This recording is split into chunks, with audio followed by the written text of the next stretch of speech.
Good morning, everyone. It's another beautiful day in Pennsylvania. I got my cup of joe here. As you can see behind me is the Silver Streak, and it's going to be spending the night in this little parking area off of Shade Road in the Gallatin State Forest, specifically the Clear Shade Wild Area. It's about 8:15 a.m. In a little while, Jeremy78 is going to be joining me once again, and we're going to tackle the John P. Saylor Trail. And this is close to the south loop of the trail, if you're familiar with the trail. We'll be heading down Fisherman's Path right here to connect with the north loop of the trail. And then we're going to take a right and very shortly come to the suspension bridge across Clear Shade Creek.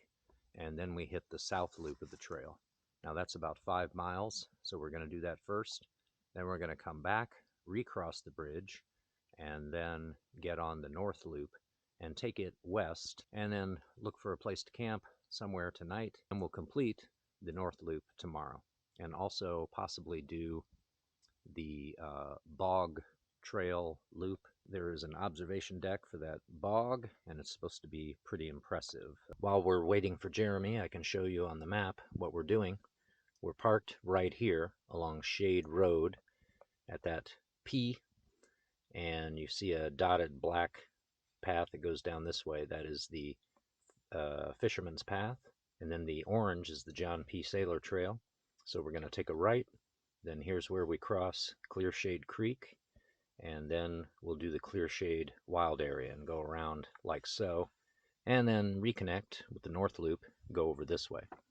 Now you can see the darker green here. This is outside of the Clear Shade Wild Area, but this is state forest out here, and so backpack camping is allowed, as well as fires. So we'll do this part of the trail. Now we may make it all the way to Wolf Rocks today, I'm not sure. Tomorrow, continue around the trail like this. When we get to the bog path, we might go out and do this loop right here. That would be another 1.5 miles, something like that, and then around like so, and then back to the Fisherman's Path and back to our vehicles. As it is early November, this is the weekend where we go off of daylight savings time and return to standard time, turning our clocks back 1 hour. Effectively, that makes this weekend an hour longer than a standard weekend, giving us a little more time to complete this mission. I know I have a lot of subscribers who don't live in North America, have subscribers from all over the world, and I thank you so much for subscribing to my channel, and glad to have you join me from wherever you are. So you may not be familiar with daylight savings time. In North America, this is a crazy, ridiculous device whereby we try to outsmart the sun and pretend that it doesn't matter by turning our clocks forward 1 hour in March until November. And basically that has the effect of forcing us all to get up an hour earlier, so that when we get off work, we'll have an extra hour before the sun goes down. And some people like it for that reason, but it's really just a trick we play on ourselves. So this weekend we're returning to standard time, where we're a little more in line with the sun's rhythms. Well, we're coming to the bottom of the Fisherman's Path, and I feel like I'm being followed. Who's that back there? Oh, hey! Hi. Welcome back, Jeremy78. Good to be back. Yeah, so we're going to get on the John P. Saylor Trail now. Here it is. This is marked by orange blazes. It should be just a little ways. I'm sure it's less than 1 mile. And we come to the connector. We'll take a left and go across Clear Shade Creek.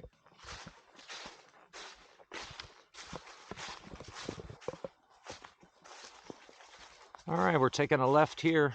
Sign says Middle Ridge Loop. Got some weird blaze markings on the tree there, but I think we get the idea. We go this way.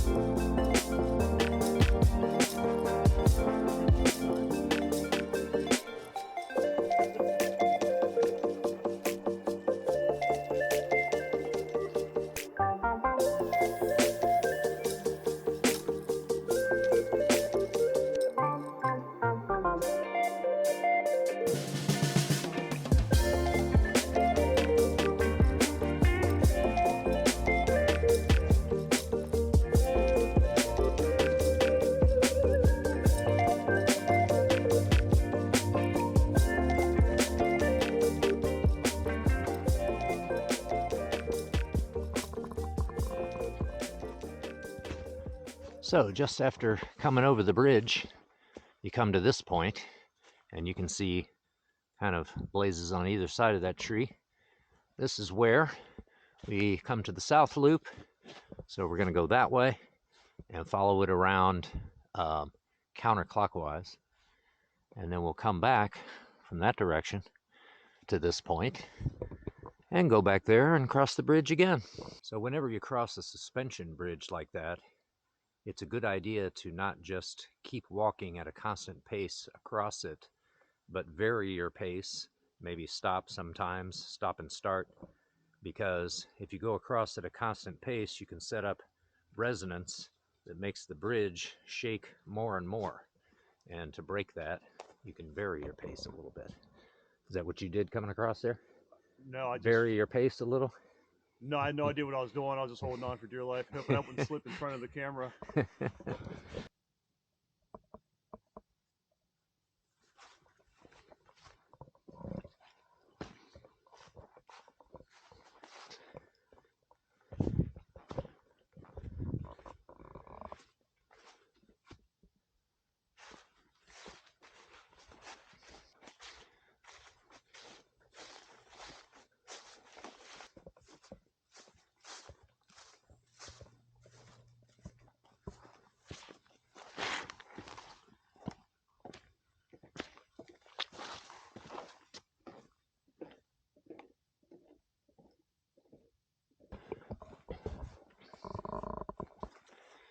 Well, the trail has given us some varied scenery. We're getting these nice little meadows slash wetlands with whatever these cottony looking flowers are. Seen a lot of those. Got a bunch of them on the other side too. And then we've been noticing, I'm gonna jump back here real quick. Squish, squish. This red moss right here, I guess it's moss. A lot of this really reddish stuff. Maybe that's what's called sphagnum moss, because I read there's a lot of that here. Been pretty flat so far through this section, but once we swing around to the eastern part, I think we do have a couple of ups and downs over there in the eastern part, some steep climbs, but yeah, when we get around to the other side of it, some climbs that might be a little steep, but they can't last long. Can't be any more than 300 feet of elevation change.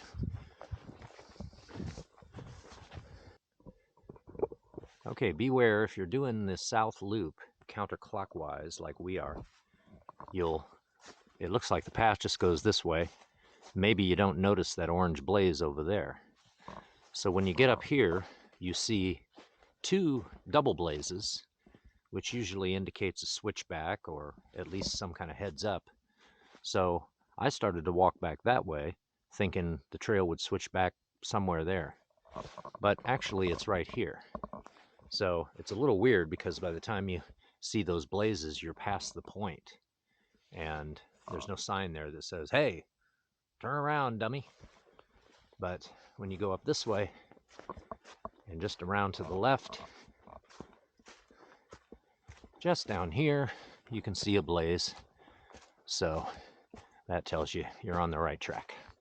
So there is a switchback there. Again, from the suspension bridge, it's about 1.2 miles if you're going in the counterclockwise direction. So watch out for that. I'd say we're about 1.6, 1.7 miles in, and we're approaching this shelter on the right. It's reputed to be not a very good shelter for overnight stays, but we'll have a look at it, and we might take a little break here. Well, let's have a look at this shelter. So there is a fire ring here, and obviously people have been building fires, and there's a stack of firewood right here and a grate. Normally in a wild area, fires would not be permitted. Perhaps they are only permitted in this spot here. As far as an overnight shelter, well, you know, you got a dirt floor. I guess you could just lay your sleeping pad up on top of the table. You see a spot where a person could pitch a tent if they wanted to overnight here but not sleep on top of the picnic table. Yeah, there's a little path going back this way. Let's see what we got. Might find a bathroom.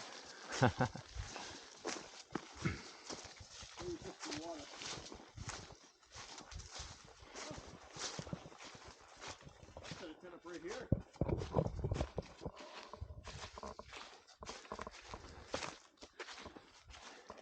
Here you go. Campsite. Oh yeah. Yep, that would work just fine. Stream there. Water's moving. These two trees hammockable? Yeah, they're a little close together, but Okay, so yeah, behind the shelter. That's probably your best bet. And then just, you know, have your meals over there at the shelter. Don't leave the fire burning up there while you're back here sleeping. So you were gonna make some coffee? Yep. And you have enough to share? I do. Okay. And I guess we'll take a minute if you want to see the food that I packed. Let's see what we got. Here's some beef sausage pieces, a little bit of peanut butter, 2 fruit and grain bars, a little bit of chocolate raspberry fudge, a trash bag, trail mix. These are the beef and cheese sticks. So That's actually cheese like down the center of it. yeah. 2 unicorn cakes, Little Debbie, a packet of mayonnaise to go in with my tuna, whenever I have that, and Peak biscuits and gravy down at the bottom. I'm not going to try to get that out of there because it's a tight fit to get it in there. All right, we're going to do some cowboy coffee. I keep my spoon in this sleeve on the carabiner to the outside of my pack, so it's always easy to find. We'll do 2 scoops. Nice. 1, 2. Yeah, that's a good idea. You know how many times I like where'd I put my spoon? Yeah. Whether when I pack my pack, I'm like, where'd I pack it? Or 2 or 3 days in. Or where'd I put it where'd I put it now? I like that idea. Cheers. Cheers.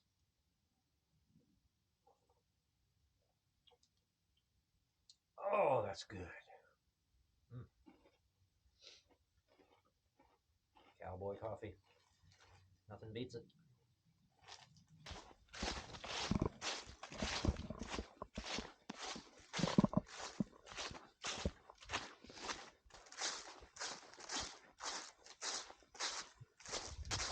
So here on this south loop, we have seen some mileposts. We saw one for mile 1, and on the other side it said mile 5. So according to that, the south loop would be 6 miles. The map that we have says it's 5 miles. We didn't see a post for mile 2, but we saw one for mile 3, and it said 3 on both sides. And then we just passed mile 4, which said mile 2 on the other side. I'm inclined to believe the milepost because it does feel like we've gone 4 miles plus since we got on the south loop. And we have probably passed the highest point on the trail, which is elevation around 2550. At the end of the day, we'll get to the lowest point, around 2200. So the whole trail sits on a plateau, as does the whole Clear Shade Wild area. To the east of us, roughly that direction, is an escarpment, the edge of the plateau, and it drops off and goes into a valley to the east of us. Now it looks like we're about to descend, and it won't be long before we'll see Clear Shade Creek on our right-hand side. Come to the end of the south loop and go back across that suspension bridge.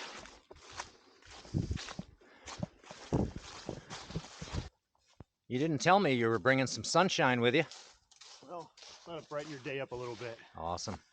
So we got some blue sky there. Still some clouds, but we didn't really expect any blue sky or sunshine. You can see the sun right through there. So the overnight low is projected to be around 40. Tomorrow the high is supposed to be 54, I think. So we haven't seen a milepost for mile 5 along here, but we are back down near the bottom. You can see that this is similar to what we were seeing when we started out with these meadow slash bog slash marshes or whatever to the side of us here. And so we should be coming back alongside Clear Shade Creek before long, recross the suspension bridge, and then we will start our North Loop adventure.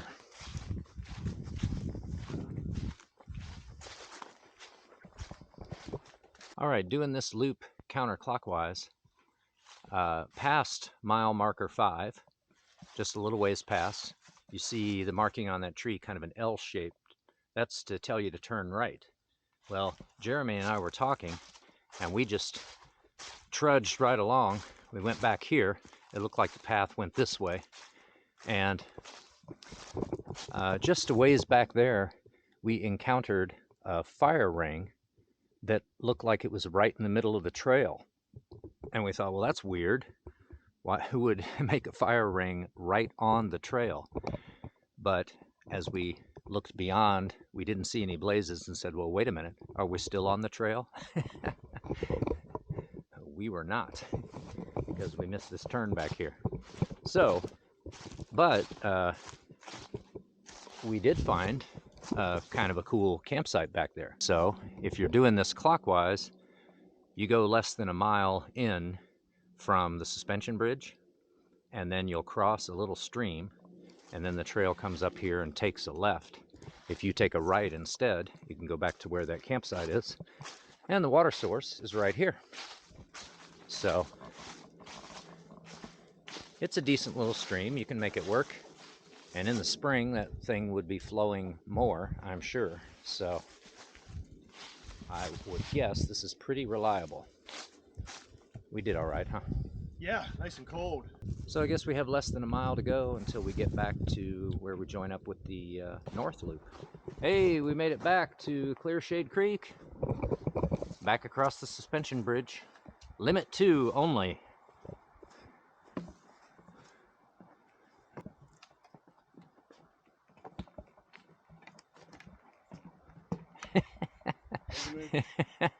Start swinging side to side.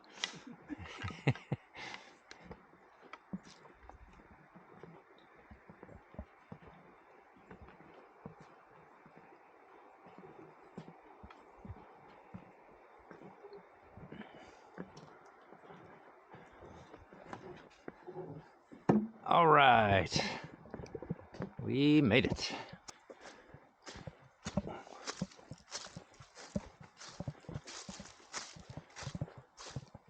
I'm pretty convinced that South Loop is 6 miles rather than 5. I believe it. Yeah, it felt like 6 to me, and the mileposts indicate that.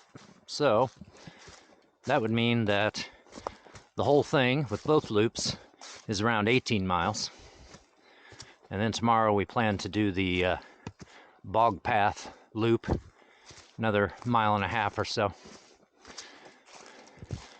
For now, we are turning to the west. Start the North Loop.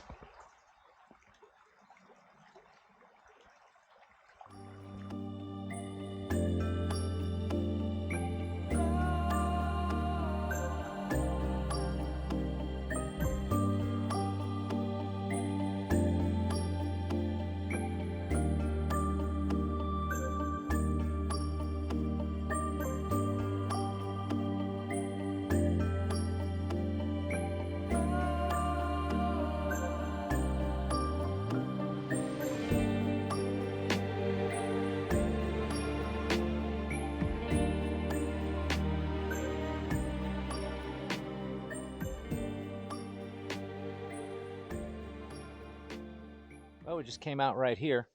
This is where we exit the clear shade wild area.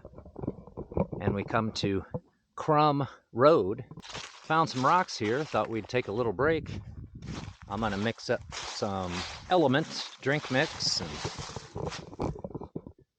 what are you doing? Just taking a breather? I'm taking a breather. I'm just enjoying the nice sunshine. Look at that beautiful orange tree here. Look at that. Oh yeah. That's something.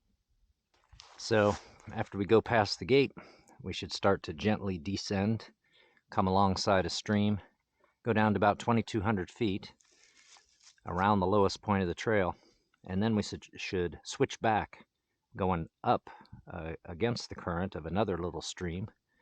And so we're going to see what kind of camping options we've got back in there. Well, it's 4:17. We're about a mile short of Wolf Rocks. Jeremy was down there doing a little recon mission. We do have a small stream down there somewhere, so we were looking to see if there was suitable camping down there. What do you think? I mean, we could. It's not ideal. It's Yeah. not as nice as it could be. Okay. Up here, as it is. Well, let's roll on, I guess. Yeah, I didn't walk too far. See if the water's over that hill, but we're still in the area. There's not water right down here at the bottom, what looks like. No, that's why I stopped. Okay. I thought I heard running water, but no. Okay. So it's farther down. We do know there's a stream over in that direction. Okay, well, yeah, we checked out another place that was a little farther back, and we bushwhacked off the trail down to where the water was. But we didn't see any suitable spots for tents there, so came back to the trail and on we go. Now, the farther we go, the farther away we're going to get from this water, which is flowing, opposite our direction. So we're thinking about camping around Wolf Rocks, but there won't be a water source there, so we'll have to take that into account.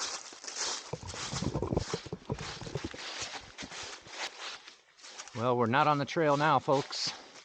We went just a few steps and then doubled back and said, well, you know what, we better go back to that stream, see if we can find a spot somewhere along it. But now we're bushwhacking. We crossed the stream, which is right over there.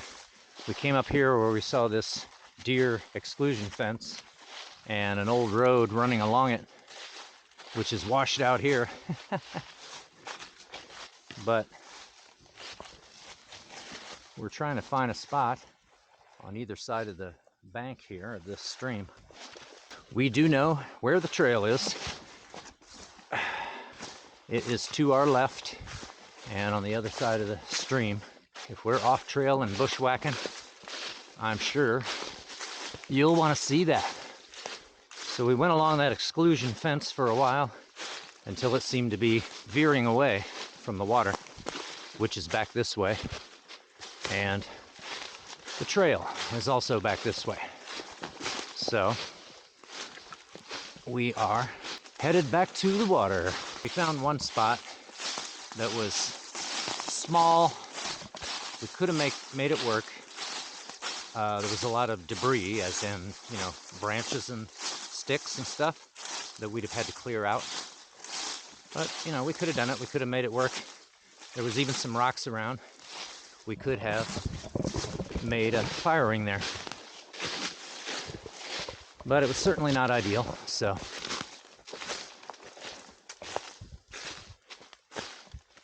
Yes, this is exactly the spot we identified earlier. So we could have cleared this stuff away.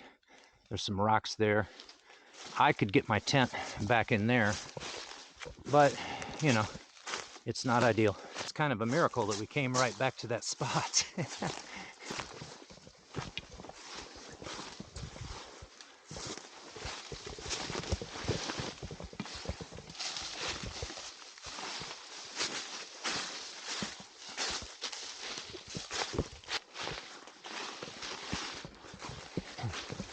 Here it is. Well, that's both sides onto there. All right. Whew. Well, after unsuccessful scouting, we probably added 2 miles to our hike just by doubling back and doing all that bushwhacking and scouting. We didn't find anything, and finally we both agreed Okay, it's getting kind of ridiculous. Let's just push on to try to get to Wolf Rocks or close and see what's up there. And there's no water nearby. We did pass a water source. We were surprised. It was a small stream, but it was doable. But it's probably about 0.7 miles back by now. So this is going to be a dry site, but we did find a place. A lot of pine needles and relatively flat and pretty wide open. So we can make this work. And so here we are. You can see that the sun is going down over there. We're losing daylight fast. Jeremy went a little farther up to the trail just to, he took his pack off and decided to go up there and scout a little more just to see what he would see. But this is probably our spot.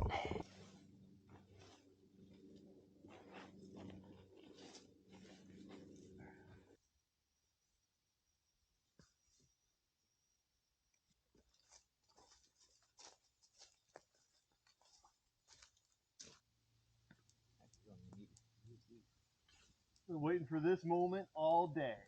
That was a tough. I mean, I wanted to call that like an easy hike that we were doing, right? Yeah. We turned that into 2.0. We turned it into a butt kicker. Yeah, we did. I should have videoed more of that bushwhacking we were doing when I was determined on finding the camp. We were in the thick of it. I think we did about 13 miles today. Should have been 11 or so. We turned it into 13, but yeah, 6 down on that loop, and then probably 6 up to here. Yeah. Yeah, with all the stuff we did. I figure about miles. a mile and a half of scouting and bushwhacking. Yeah, those weren't easy miles either. Yeah. Yeah. But we came to our senses. Yeah. We came to our senses. I mean, we'd have definitely had plenty of daylight if we'd have stopped down at near the lowest point of the trail, where we did see a campsite near a very nice stream. That was a nice campsite. With a fire pit there already, but seemed a little too early. Now we're far ahead of the game. Wolf Rocks is right around the corner. Yep. So once we built a campsite for you here, why, you're welcome to use it when you come through. I would say it's probably less. Wolf Rocks is probably only a half mile or probably less. Right around the corner. So you can, if you're coming from that direction, pass Wolf Rocks, and then just go maybe about a half mile. Look to your left for kind of a nice clearing with pines. No water.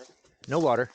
If you're coming from the other direction, you find as you're on your way up to Wolf Rocks, you find kind of a surprise water source, and there's a little bit of a boardwalk bridge across it. I'd say from there go about 0.7 miles to find this on your right. Well, we got the fire going here. It started to sprinkle just a little bit, but I don't hear it now, so I think it stopped. Jeremy is finally eating some dinner. What do you got there? This is couscous with some chicken, cashews and raisins, cranberries, sunflower seeds. Smells pretty good. A little special mix, a little special spice. Yeah. I opted not to cook. I had a little tuna and mayonnaise, but we waited a long time to eat. We've been sitting here just having a good old time. Yeah. We've been having some adult beverages, okay, and just keeping the fire going. And of course, that maintaining a fire takes about half your time, or at least a third of your time, once you start one. But that's going fine, and yeah, we're just having a blast. And neither of us knows what time it is because we don't really care. We're about 2 miles from any road, so this is backcountry camping for sure. So in the foreground there, you can see my food canister. The reflective tape on there is very handy. In fact, from a distance, you can see that better than you can see the fire and find your way back to camp. So I put the tape on there because if an animal should disturb that thing during the night and it gets knocked down a hillside or something like that, then I can find it. Of course, when I'm solo on the trail, I'm up before the sun and ready to get started while it's still dark. So that's important for me to potentially be able to find that canister.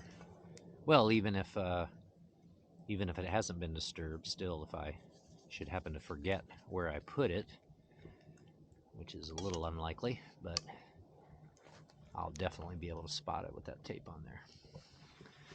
So we're doing some more fire maintenance. Got some big logs on there now. And yeah, I guess you're packing up your kitchen there, huh, Jeremy? Yeah, I'm trying to keep it neat here. Get rid of my, I got 2 pieces of trash here I gotta get rid of. Yeah. And we got dessert ready. Dessert. Coming. Packet Gourmet Mom's Banana Pudding. You haven't tried that, have you? No, I haven't. I can't wait to try this. Okay. We're going to share that, and so yeah, we're both looking forward to that. The backwoods party rolls on here. This is realistic here. This is realistic. Like. This is what they call gear explosion. So backpackers know about this. Maybe not all of you do, though. But yeah, whenever you stop and you camp, you get gear explosion. So you take all your stuff out and your, you know. This is extra I brought. That's some bouillon. That's for a banana pudding. I brought bowls for our banana pudding. Oh, okay. Because we're living it up. We're living it up tonight. I guess we are. Big spoon.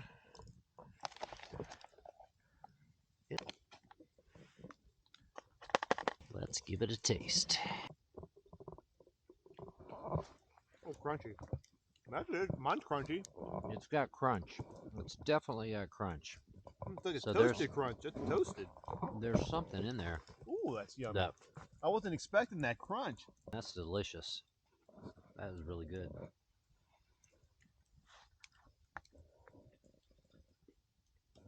The consistency is almost like croutons. Yeah. But a little softer and sweet.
As usual, we are preparing cowboy coffee for me and Jeremy. Whoa, let's get the spot.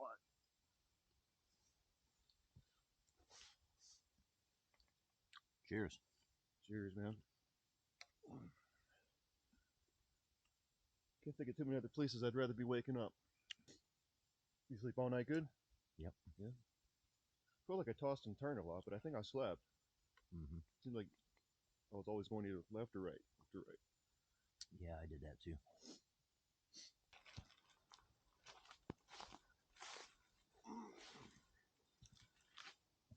Well, when you finish the cowboy coffee, your pot's got a bunch of grounds in it. And of course, you know, you can try shaking them out like this.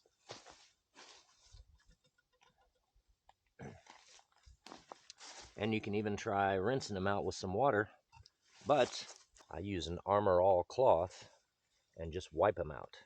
So watch this.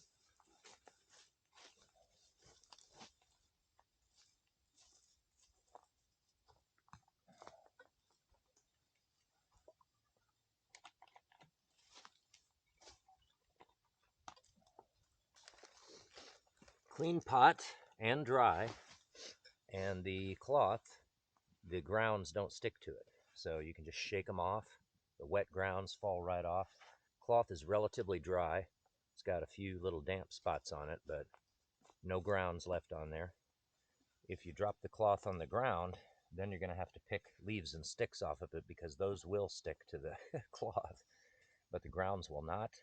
So you just wipe out and shake off the cloth. Do that several times until they're both clean and ready to repack.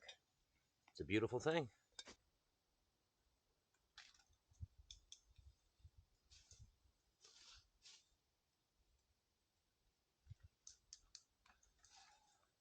No dampness to deal with this morning. No, I'm not going to complain about that. Nice clean campsite. I like, yeah.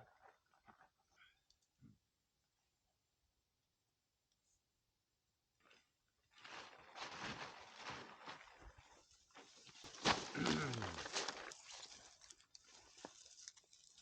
we didn't finish the bird.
Because this water flask has a tendency to slip out of its pocket, I have a rigging back here on this strap. I put a carabiner and then a hairband, and I can pull the hairband over the flask like so, and now it'll keep it from slipping out of there. And if I want to drink out of it, I can reach back and just flip this off, pull the flask out, take a drink, put it back, and then reach back behind me. I won't be able to see, but I can feel this carabiner here, and then I'll know where the hairband is and can position it back over. This other carabiner here has my long-handled spork hanging off of it in a sleeve, so that the spork is always handy. So last night Jeremy heard it. I didn't, but I guess some animal was moving through our camp, and you said it. You first heard it over there. Yeah. And then it went this way to our left. Yeah. Around there. And I had my food canister sitting right over there, so it might have come by it and sniffed around, but there's nothing here for it to want. Yeah, the canister was not knocked over or anything. So. We put everything away, so and no business coming to see us. Yep. And of course, that's what you should do, is make sure when you go to bed at night your food is somewhere else and ideally inaccessible to any other animals. Well, Jeremy, looks like we're entering Wolf Rocks. Definitely. Definitely a lot of rocks. Now, let's see what happens as we continue.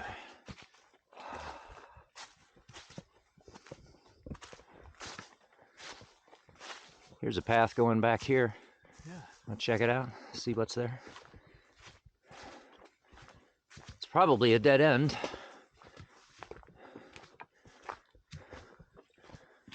Yeah, just an alternate way to get back where we were.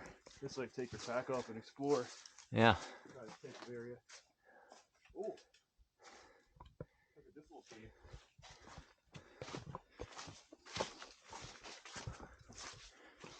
Oh, wow. light on either side. Yeah.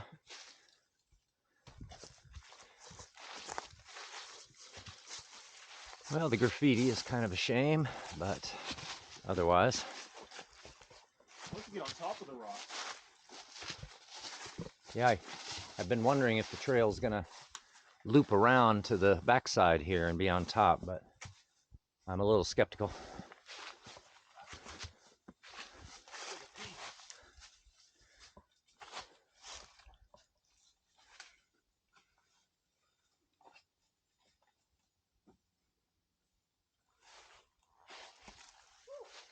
A nice view up there?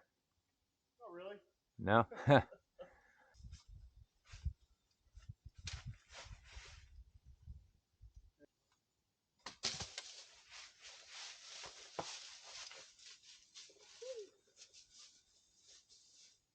Yeah, kind of just dead ends. Yeah.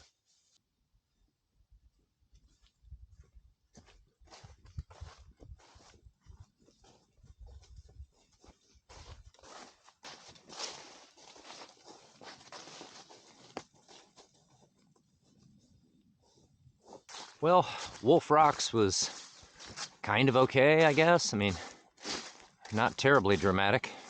Kind of cool. We thought maybe we'd get some overlooks or there'd be a big boulder we could sit on. Didn't see anything like that. So we continued north across Verla Road, and shortly we come. Is this the boulder trail here or something else? This is the Picnic Loop Trail. Oh, Picnic Loop Trail. Okay. Looks like Interesting. with JPS for a while, but yeah, you could also loop it okay. that way. Yellow Blaze Trail goes there. Now it probably comes up on the backside, which would be like the southwest side of the Babcock picnic area. That's what I would guess. And if we follow it this way, then we should come right up against the picnic area. So, okay. Yeah, we never saw the intersection with the Boulder Trail, which is supposed to be near Wolf Rocks. We did see some people jogging on it, and over to the side of us, we could see them. They were close enough to say hello, but we never saw where the Boulder Trail actually comes and meets the JPS.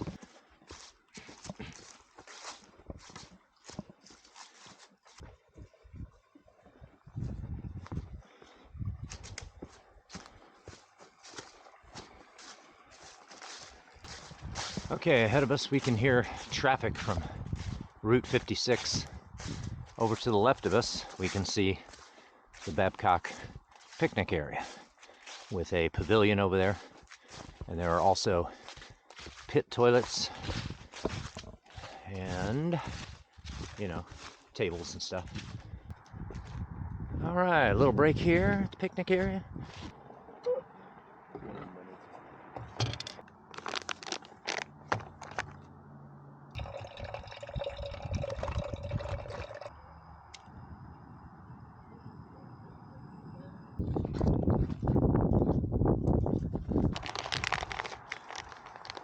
Well, it's been 10 minutes. Let's take a look. And there's our biscuits and gravy mush. It smells good. Okay. The biscuit part's still, you know, some of it has some hardness, some firmness to it still. So let's see how it tastes. Here's a big chunk of biscuit. A little crunchy, that bite was. The biscuit part, I'm going to give it a C. But the sausage and gravy part, B. Yeah. Pretty good flavor. Seasoned well, you know. All right, after a lovely break at the picnic area, we've been strolling for, I don't know, maybe 1.6 miles or something. And here we come to the Bog and Boulder Trail. If you go that way, you come out to a parking lot. John P. Saylor goes this way, and the Bog and Boulder Trails go this way. And then at some point we should split off to the left and do a little loop. So Yeah. we're here, we plan to do the loop around like so, and then we'll come back to John P. Saylor.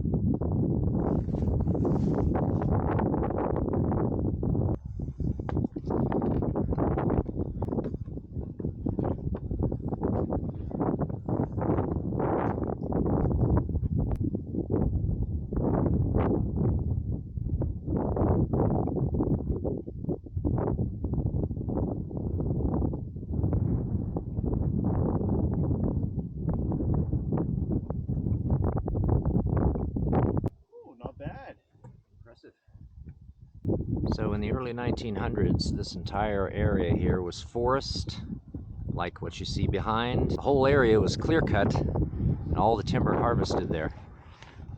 And now, over a century later, it's a bog. So once you take all the trees out, they don't absorb the groundwater through their root systems, and it just becomes, you know, a wetlands. So that opens up, you know, habitat for creatures who like that, but slowly but surely the trees will come back, and over time bigger and bigger trees of different types, etc. And so this will be a forest again one day.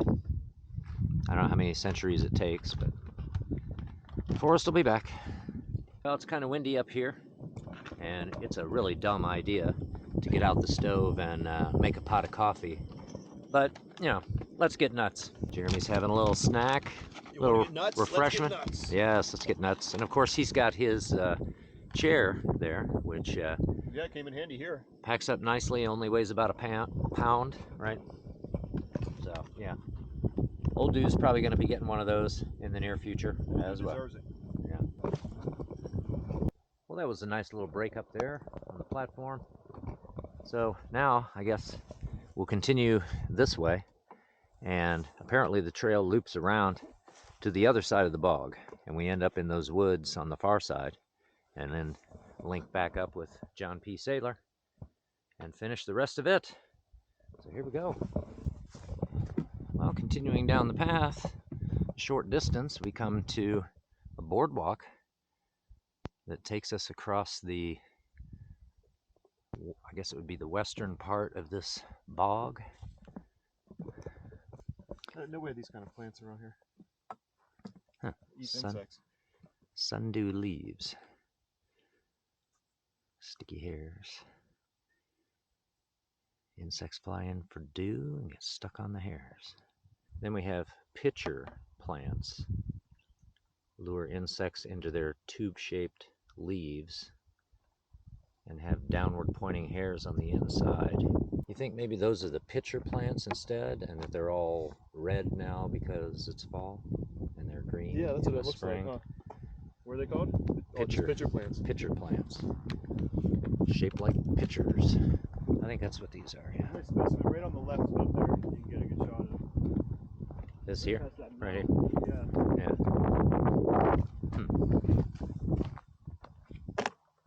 Oh yeah, okay, you can see on the inside of it these sort of hairs that point downward. So once an insect is trapped in there, this plant uses that hairs to help keep it from crawling up out.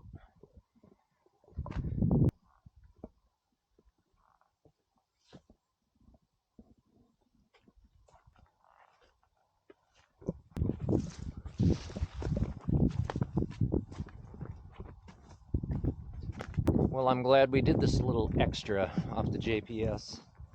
There's that observation deck way over there. Here's a stream flowing nicely. All right.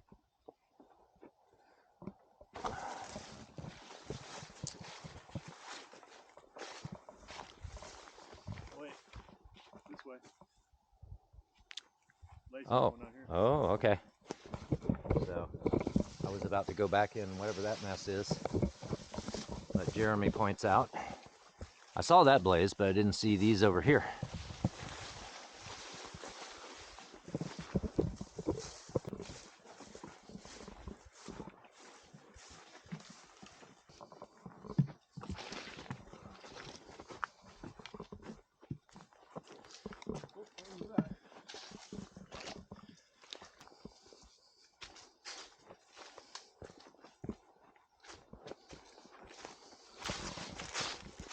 Okay, so we circled the bog, and that was pretty cool. You glad we did that? Oh yeah, that was really neat. Yeah, that was pretty cool. So if you're gonna through hike the JPS, I recommend adding that little loop.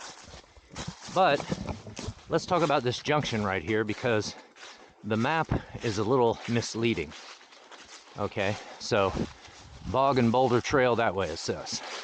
Now let's see what it says if you're coming from here. So the end of this is at a parking lot off of Route 56 when you turn onto Clear Shade Road. Just after you make that turn, there's a parking lot immediately on the right, and if you pull in there, get out, you'll see a sign there that says Bog and Boulder Trail. Brings you out this way, okay? So you come along here. Now you see this sign that says JPS left and right, Bog and Boulder Trail straight ahead. Now that is misleading, because really if you want the Boulder Trail, I mean, you can go that way. But if you're wanting to make a beeline for Wolf Rocks and you don't care too much about the bog, then you really should turn right here. Okay, take a right. And you can see down there, you can see orange and yellow blaze. So follow the yellow blazing and look for a sharp left turn that's just about 0.1, maybe just a little over 0.1 miles down. And so watch the blazes. There's a yellow blaze trail that turns a sharp left, and you follow that a ways, and then you will see a sign that says Boulder Trail to the right to Wolf Rocks, whereas the bog trail continues on, or goes to your left, and it will circle around that bog, and it will come out here. So the map is really misleading in that regard, because it makes it look like you go straight and that the split is down there. The split between the bog and boulder trails is not down there, or at least that's not the shortest way, because if you go that way, you're going to go all the way around the bog first. If you don't want to do that, then you should go that way, take a left a little ways down, follow the yellow blazes, and then you'll see a sign for the Boulder Trail to Wolf Rocks. All right, so we're continuing now on the JPS. And I think we just have about 2, possibly 3 miles to go. I think no more than 3 miles to go to get back to Fisherman's Path and to our cars. And we will have conquered John P. Saylor. Plus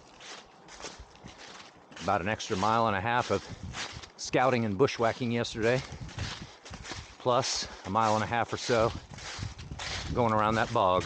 We'll call it an approximately 22-mile triple loop.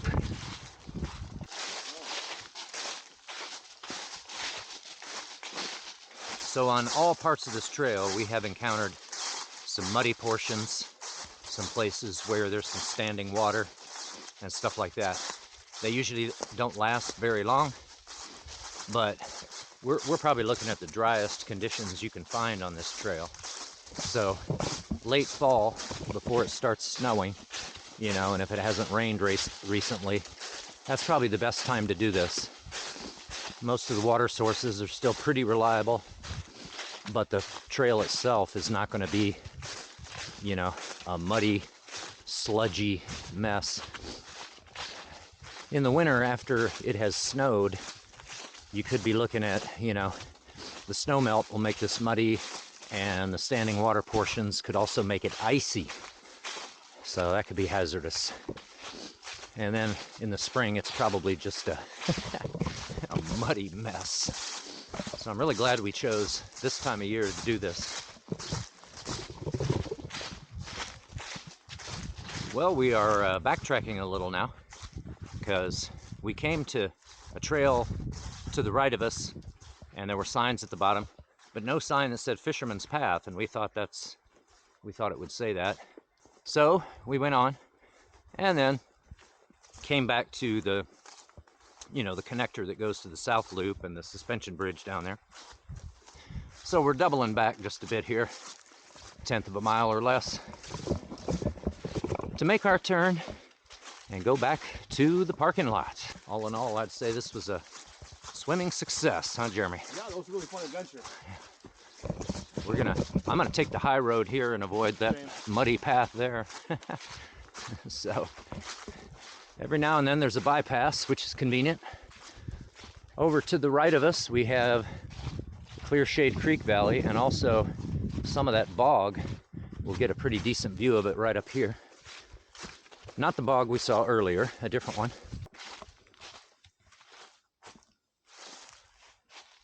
And there is Clear Shade Creek, going down through the middle of it. Well, we made it. Here we are back at the vehicles. Another trail in the bag, huh, Jeremy? Yeah, that was a good one. Good time. So I figure all told, we probably did a total of 22 miles.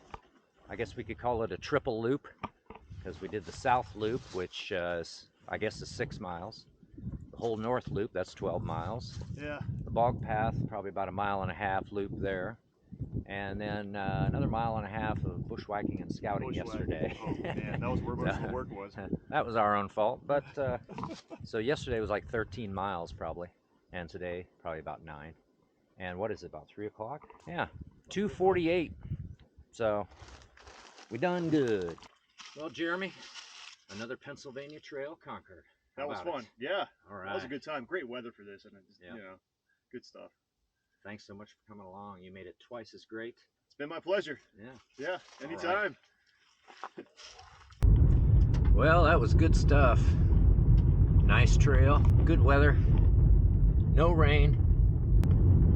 So driving on out of here, and I'll see you on the next adventure. Thank you so much for watching. Until next time.